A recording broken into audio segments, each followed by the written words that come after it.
Hi, I'm Graham from Inca Chartered Accountants. We put together this video series titled Tax Tips for Small Businesses to help you understand and save tax. One of the questions we get asked most frequently is, what's the best structure for my business? Am I going to set up as a limited company, a sole trader, or perhaps I'm going to set up as something different entirely? Well, in this video, I'm going to talk about the benefits of the sole trader. It's the most common form of business there is in the UK, and it's really easy to get going. In fact, it's as simple as picking up the telephone and speaking to Revenue and Customs, giving them some details, and that's it. You're off and running. If you don't like to talk to them on the telephone, you can log in and do it over the internet instead. You don't even, in fact, need to go and set up a separate bank account. It is a good idea though. We would like you to set up a bank account, but just keep the two things separate, your business and your personal life, and everything will run nice and smoothly.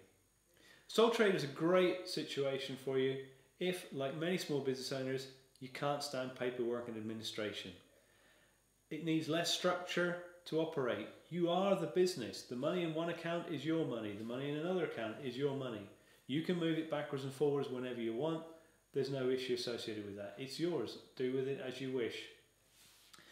From a tax point of view, a sole trader is particularly advantageous whenever you're in the setup stage.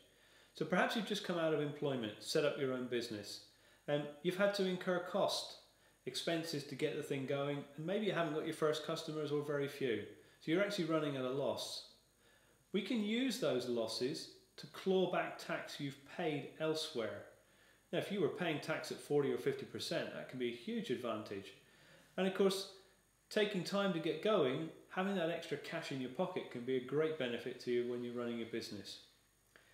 The sole trader is also very, very useful when profits are small, especially if they're less than £7,500 a year, because that's the amount you're going to get to pay or get tax-free anyway. So no tax to pay on anything you make up to that level. And of course, as it starts to grow, don't worry, because if it looks like something else is more advantageous, we can make a switch. A switch perhaps to a limited company, which I'll explain more about in the second video.